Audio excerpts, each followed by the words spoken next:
Gina. Thank you. Thanks for taking our questions, Chair Powell. Obviously, you upgraded the language around growth in the statement today. You know, we've seen the Barbie movie numbers. We've seen everyone going to Taylor Swift concerts this summer. It seems like the American consumer is in pretty good shape. While the regards in power tell you the economy is strong and they're gaslighting the public, massive signs of just the opposite are everywhere if you just take a look. In 2023 alone, there have been 6 bank failures and approximately 340 firms have filed bankruptcy. No biggie, it's just a 13-year high, kind of going back to the aftermath of the '08 financial crisis. But don't worry, guys, you don't have to rely on these morons anymore. We have Bitcoin, and no more trust needs to be granted to these self-proclaimed elites anymore. But we got a lot of news this week telling us the economy and the dollar might just be but I hope you're stacking those sats. Let's get it. Thank you, Chair Powell. Jennifer Schonberger with Yahoo Finance. It's been over 4 months since a handful of regional banks, including Silicon Valley Bank, failed.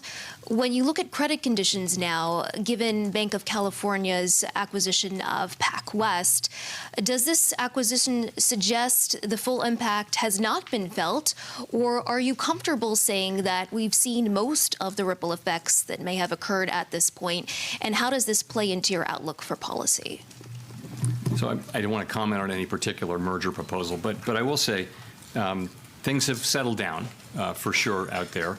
Deposit flows have stabilized, capital and liquidity remain strong, aggregate bank lending was stable quarter over quarter and is up significantly year over year. Banking sector profits generally are coming in strong this quarter, and overall the banking system remains strong and resilient. And let's get it started here. Banks that have failed in 2023, not including PacWest. We're going to get to that, but we got First Republic Bank, Signature Bank, Silicon Valley Bank, and Alameda State Bank. Now let's get to PacWest. Talk about sustainable development. Am I right? But here we go. $44 billion bank PacWest just the other day crashed about 30%. Another bank bites the dust. But wait, guys, there's more. Looks like our overlords at the Fed raised 25 basis points, and that will hopefully save the economy. But, you know, there's another wild card here with these banks collapsing. I don't know, we've tried it before, and based on the chicken, we're going with bailout.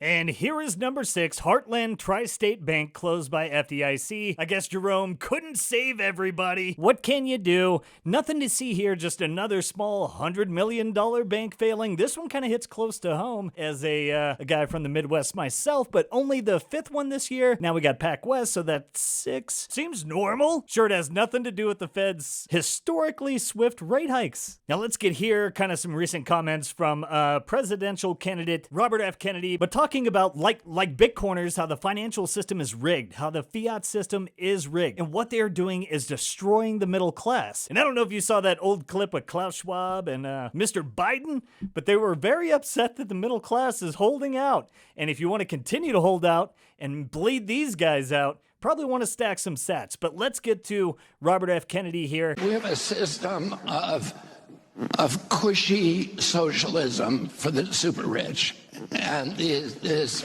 brutal, savage, merciless capitalism for the poor, and it's all designed to strip mine the middle class of this country of all of their equity, all of their assets, and move it to the upper echelons. And you know, the COVID lockdowns were the final straw. COVID lockdowns, we created a billionaire a day, and this was Trump and Biden. Of 500 days of lockdowns, we created a billionaire a day. We moved $4 trillion from the American middle class to the super rich. We built, the people who came into the lockdown with $1 billion increased their wealth on average by 30%. And you know, we closed 3.3 million businesses. And so that, in retrospect, and I give for a period of time in the early days, nobody knew what the hell they were dealing with. Let's be fair.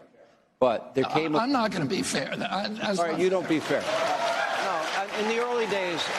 Man, you have to appreciate that, but I love the fact in a very simple way he just broke down the Cantillon effect, and that is a beautiful thing. But yeah, the destruction of the middle class, that is definitely a sign the economy is not strong. Ever since 1971, the middle class has been eroded at a rapid pace, and eventually this money printing and all this wild, extravagant spending will have to come to a stop, just like Mitch McConnell did the other day. Someone needs to... Maybe his niece brought the wrong baked goods to the office, but yeah, guys, not looking good out there. I don't think I would be trusting these people at all, and you don't have to.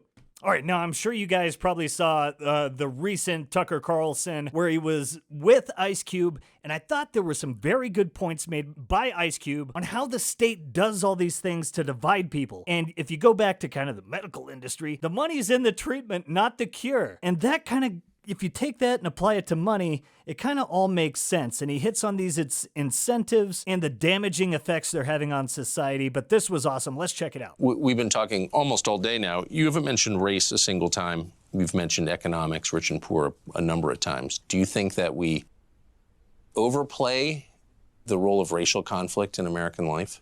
Yes. I think race, it takes up too much space.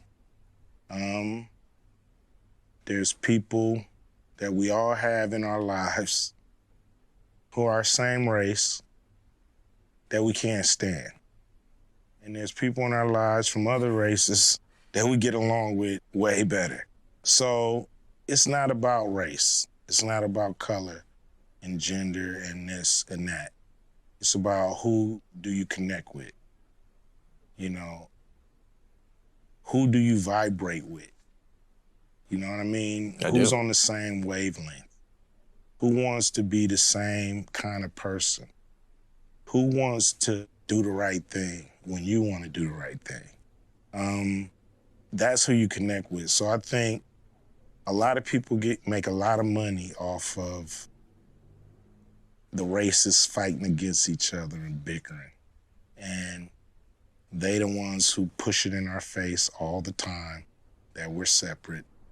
And does feel like there's more of that, doesn't there? Yeah, it seems like it's like you're stuck in a bad movie and you can't get out. Like you can't find the exit and it continues to play on the screen and you're just running around looking for the exit and this bad movie continues to just haunt you day by day by day by day. You know, that's what we're caught in. And you know, that's what the fiat system has people trapped in. It's this constant nightmare. You're running twice as fast, but you only get half as far. And it's evil, it's insidious by design, and it's meant to bleed you dry. But thank God we do have an exit, and we're going to start getting into that some more here. Because Bitcoin is here, and there is no stopping it. Few things we know with certainty.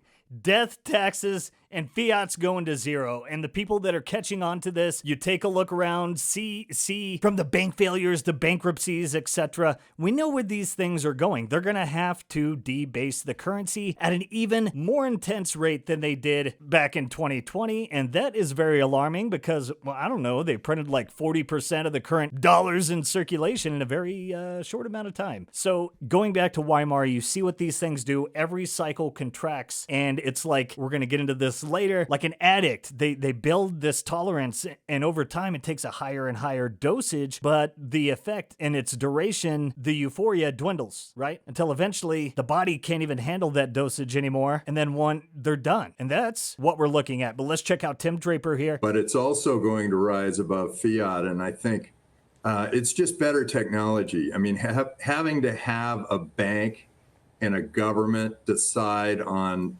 what currency is good is not as effective as having a Bitcoin where you have a trusted third party, which is hundreds of thousands of nodes out there checking to make sure that the transaction was done properly.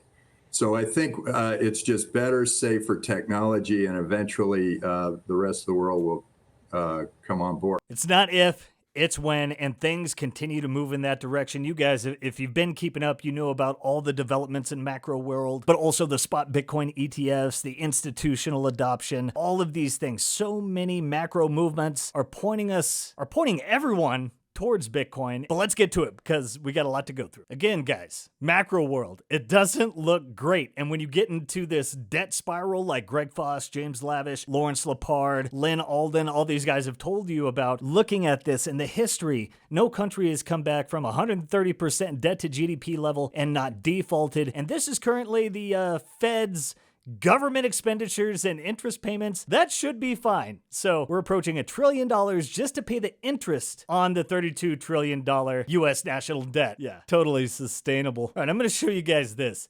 It's very easy. Here's the history of the dollar since 1913. All right.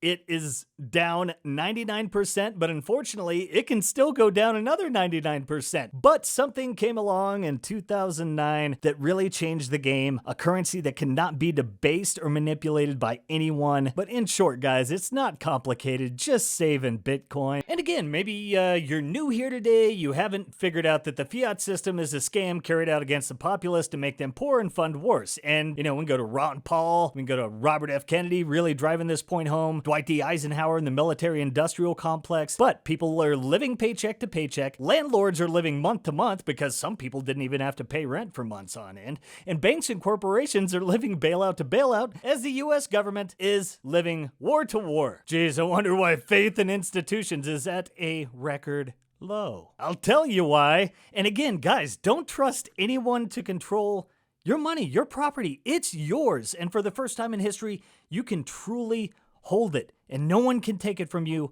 unless you volunteer that away. But guys, look at this. A CBDC system is basically already here. Look what they can do to people's bank accounts. Look what they did in Canada. And in the US, people are already experiencing abruptly frozen accounts, withdrawals, and they're not even receiving warning or explanation. Guys, I feel like Satoshi knew this moment was coming and everything was prepared for just this, to give us that exit, to give us that life raft out of this dystopia. But enough with all that. Let's get bullish. And there was some bullish news. TD Ameritrade here from Alex Gladstein. A bullish view is warranted in our opinion because we believe Bitcoin could ultimately represent a superior store of value relative to all other forms of money, whether fiat, metal-based, or digital. And this goes back, even Larry Fink just said this recently. Michael Saylor, of course, has been beating the Bitcoin drum repeatedly. But guys, a lot of big things are happening, and there was this new TD Ameritrade research. One of the key points from that report is where they had their section, the layman's case for Bitcoin, $15 billion TD Cohen. We believe Bitcoin could ultimately represent a superior store of value. Guys, this is a big deal. They're all hopping on the Bitcoin bandwagon. It can't be denied anymore. We can't be stopped, but we have to stay vigilant. Guys, there is a better way than this. I mean, look at this. You know those cold days or you're sick, you want some tomato soup and like a grilled cheese or something like that? Well, that really sucks. And look at what they're taking from us. Between 1895 to 1970, a can of tomato soup cost an average of 10 to 12 cents. On average, almost 100 years. 52 years after 1971, the same can of soup costs plus 1,200%. And here we go. Thank you, Tricky Dick, you asshole, going full fiat and corrupting the system. But we are here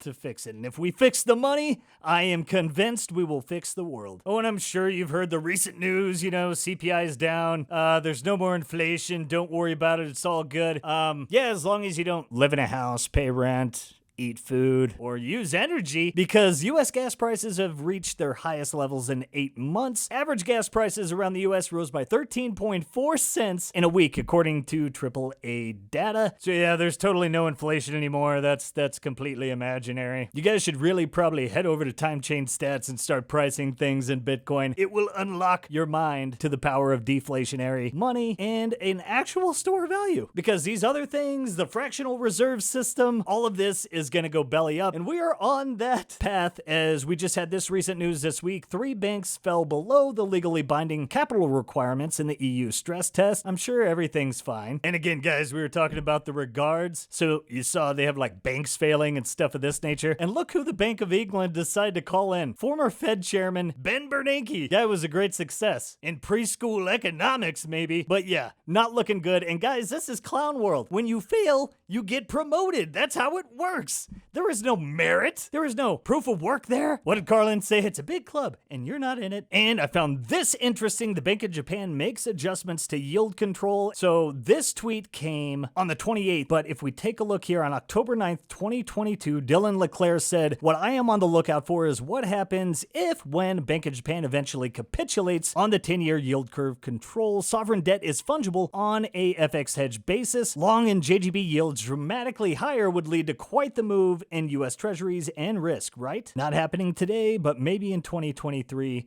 And yeah, things are getting a little spicy out there, as of course we know the signs of corruption, etc. are all over the place, as this guy donated $93 million to politicians and had his campaign finance charges dropped. Only in Clown World. I don't know, guys, but it's crazy. One thing is certain, shitcoins lead you down a bad path, and you end up like snorting a bunch of meth and losing a bunch of people's money, and then you face no consequences. Only in Clown World. But people are waking up, and on a massive level, we've got the guy looking to take nation-state adoption mainstream. We have Samson Mao here with Jan 3, and he says that we're going to see a wave of adoption, and definitely within 10 years, we will see hyper-Bitcoinization. So your question about the timeline is, I would say within the next 5 years, we're going to see a wave of adoption. And definitely within 10 years, we will see hyper-Bitcoinization. And even independent of Bitcoin adoption and the efforts and things that everyone is doing, it would just happen because the other system is breaking. Yeah.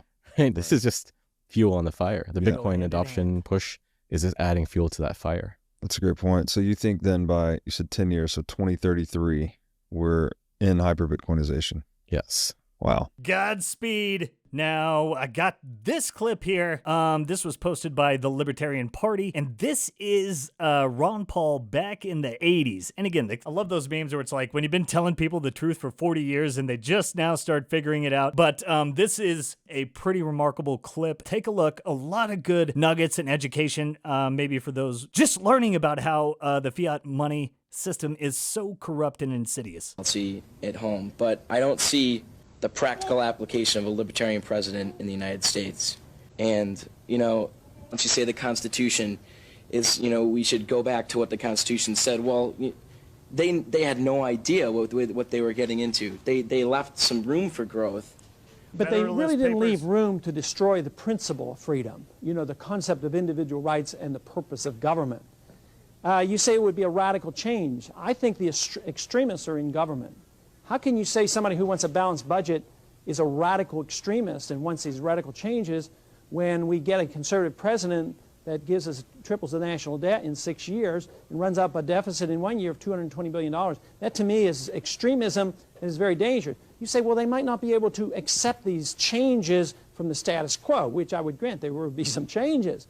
But you shouldn't compare that to the problems of accepting these changes.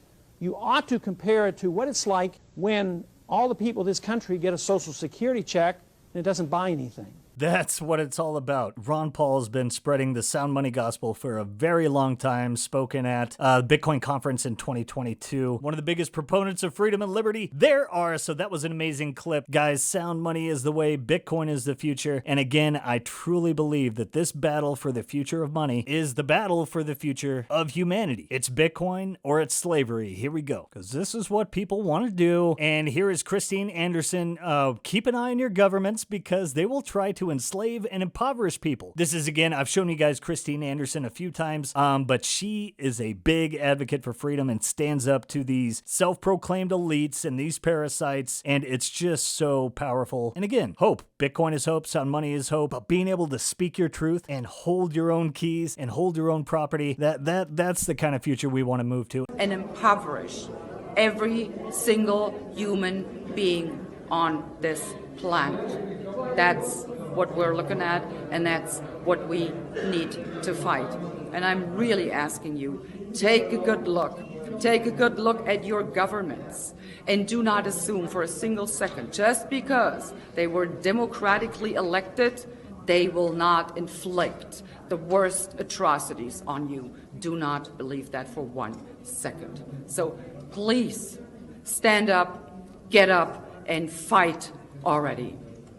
Do it now. No better way than with the peaceful revolution that is Bitcoin. Because again, if you're not holding Bitcoin, you're relying on Biden, Yellen, Powell. I don't know, but I think over the past 3 years, they've all shown themselves to be completely inept at anything. After all this, the Fed goes no recession. We had the bank in Kansas go belly up, and we are just at the tip of the iceberg. Be checking out some of Ray Dalio's 5 points, and maybe we'll do a video on that soon, but the signs are all there, and the solution to all of this is there. Because look at this, even Barack back in the day was like, what the hell, how are we going to stop this thing? There's no stopping the peaceful revolution that is Bitcoin. They will try everything.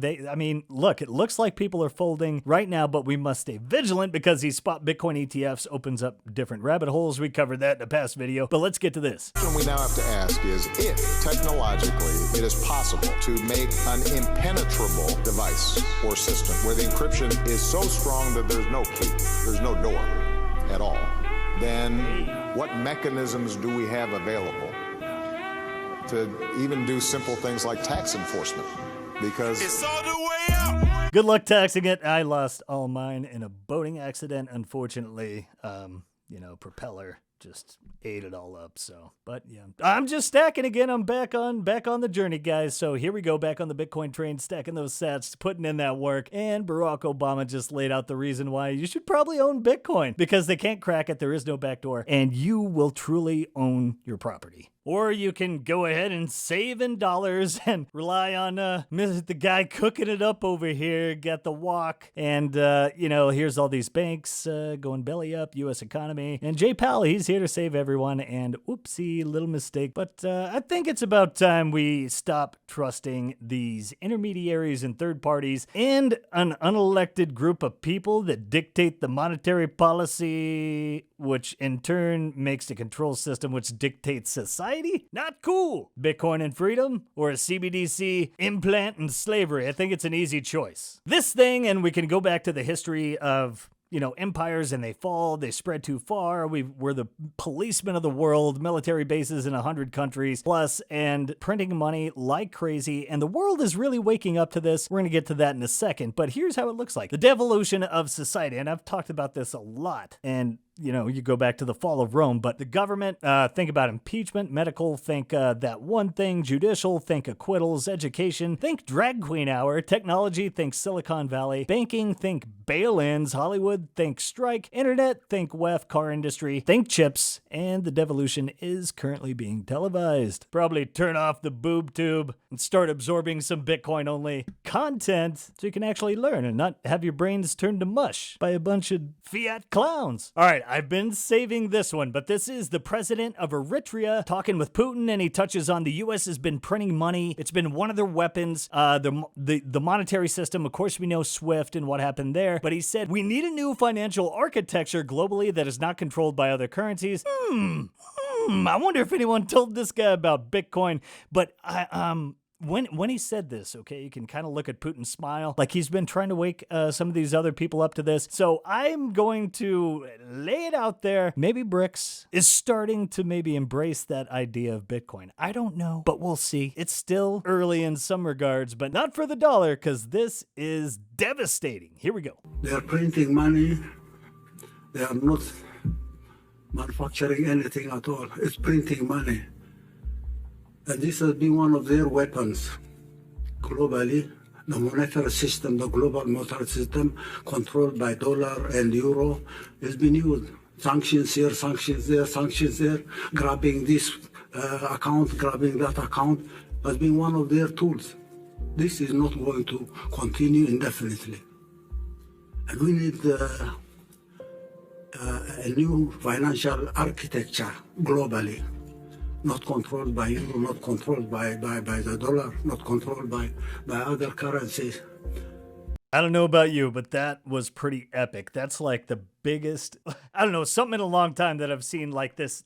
When people start to have that idea click and they start to understand and realize that the money is being used against them, that it's stealing from them, that it is violating certain civil liberties, your right to free speech and property, etc. But what is the one thing, the most censorship-resistant monetary technology on the planet? While, the fiat world we are in the early innings of the collapse here, 340 U.S. firms filed for bankruptcy in just the first 2 quarters of 2023, 13-year high. This is what we led you in with, but it's not looking good out there. We can see from history where these things head. We are in the debt spiral, this Weimar type cycle where they're backed in a corner. All they're going to be able to do is print money, but that effect is going to dwindle over time until eventually the system has an overdose and it goes kaput. But there may be a sense that they want to do that in order to impress upon people there's CBDC. Yeah, not looking good in fiat world. Clown world is going the way of the dinosaurs. As Luke Broyles lays it out here, from ancient Egypt to Rome, the Chinese dynasties, the British Empire, the Dutch Empire, France, Germany, America, all of these powers destroyed their currency exponentially in their final decades. This is not new. History is rhyming, okay?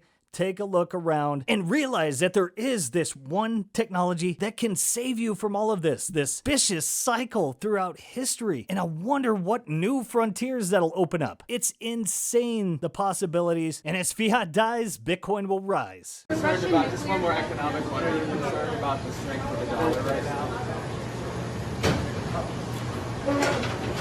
I'm not concerned about the strength of the dollar. I'm concerned about the rest of the world. Does that make sense? Can you explain that? Yes. Our economy is strong as hell. Man, so much happened this week. So much bearish news for clown world, fiat world, the dollar, and so much bullish news for Bitcoin and its adoption, and also the potential it is offering individuals everywhere to escape a bunch of inept institutions and central planners. The time is now. We don't need these people anymore. And if you guys like this one, we've got a lot of news regarding some macro world stuff, so be sure to check that stuff out and continue to learn, continue to spread the sound money gospel, and together we're going to bring about that bright orange future. And make sure you're following us on Twitter. We're getting all the breaking news out as it comes, so make sure you're following us there and here, and we'll continue to keep you up to date with the peaceful revolution. Until next time, guys, peace.